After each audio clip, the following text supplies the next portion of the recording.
how we increase options and choices for seniors. And home health is an important part of that. And right now, what we have found, there are 74,000 Tennesseans that are on the Medicare home health benefit.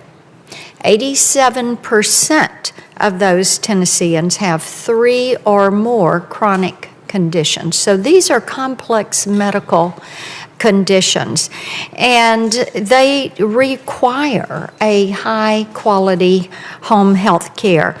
And we are hearing from our providers in Tennessee a tremendous amount of concern about the payment policy that CMS put in place in 2020 and how it is creating some instability and uncertainty in the process for these individuals. And I have visited with many who have looked at how next year's payment rates proposed in June would make matters worse for these patients.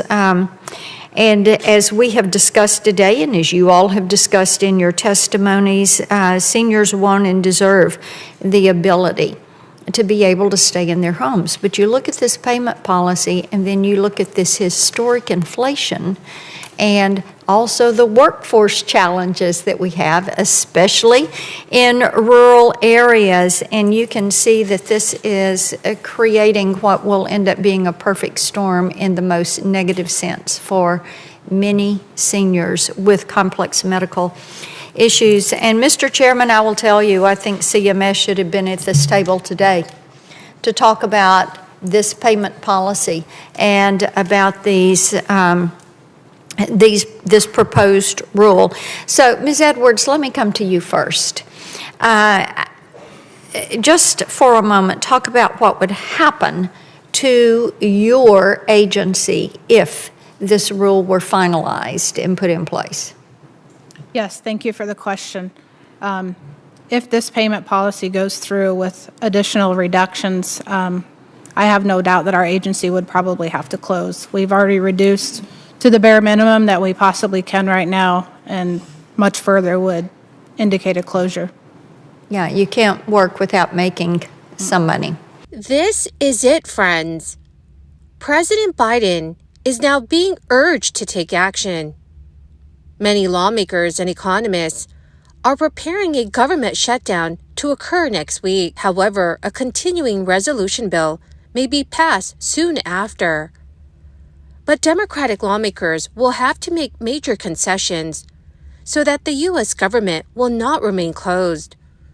My dear friends, please make sure that you watch until the end of this video for the latest news in Congress. Also, every Friday, I will be announcing winners for the Walmart gift card giveaway. If you would like to enter these weekly giveaway, friends, please click and like several of my videos, and then comment below the keyword of each video that you watch. The more videos that you comment on, friends, the greater your chances of winning these giveaways. Speaker Kevin McCarthy was running out of options this past week as he pushed ahead with a plan to keep the federal government from shutting down. But even including hardline border security provisions was not enough to appease the far-right flank in his Republican House majority. The House Speaker is trying to convince his Republican conference that there will be heavy political fallout from a government shutdown as he plows towards a vote to pass a stopgap measure called a continuing resolution that would keep the government offices open past the September 30th deadline. Many are already bracing for a weeks-long shutdown. He has suggested that time is still on his side and panned the idea of compromising with Democrats as he tries to pass the annual spending measures on his own, saying there were a lot of good ideas still coming from Republicans.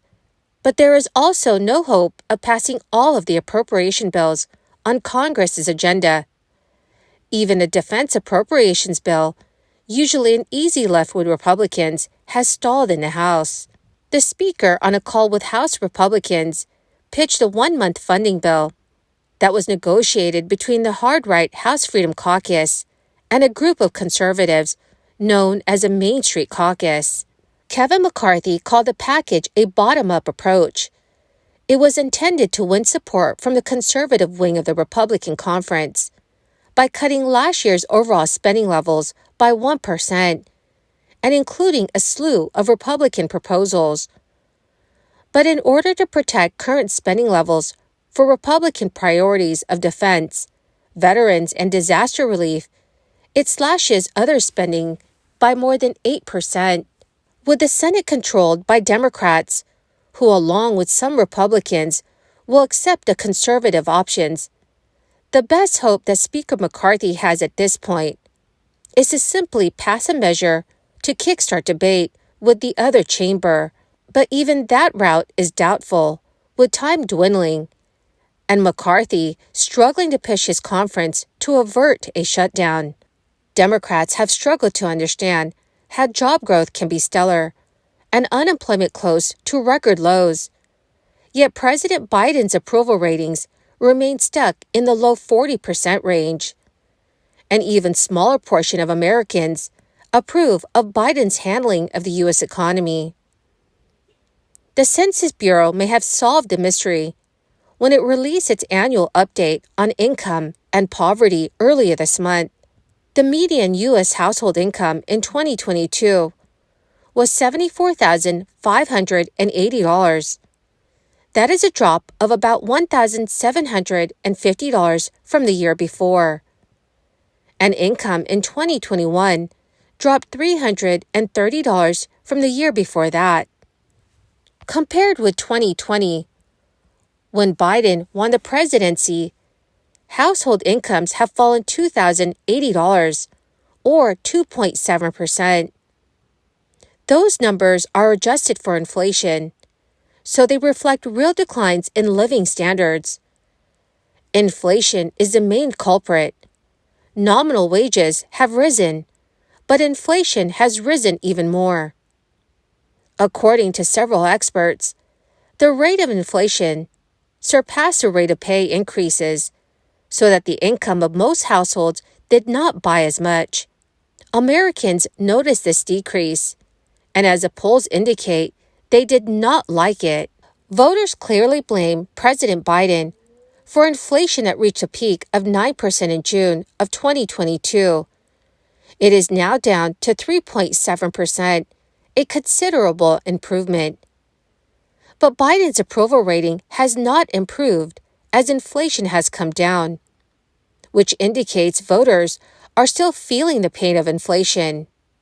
Many of Biden's critics are convinced that a single piece of legislation, the $2.2 trillion CARES Act that Biden signed in March 2021, is solely responsible for the inflation that peaked a year later, negatively affecting American families' budgets.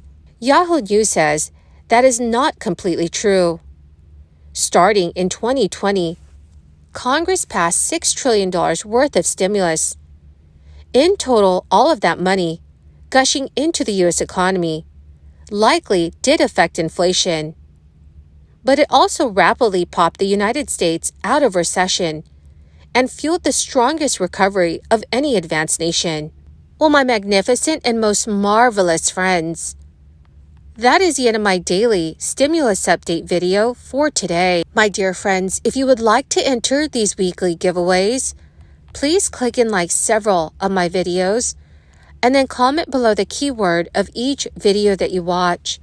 The more videos that you comment on, dear friends, the greater your chances of winning the weekly giveaways. Thank you, my dearest friends, and have a wonderful and very blessed weekend.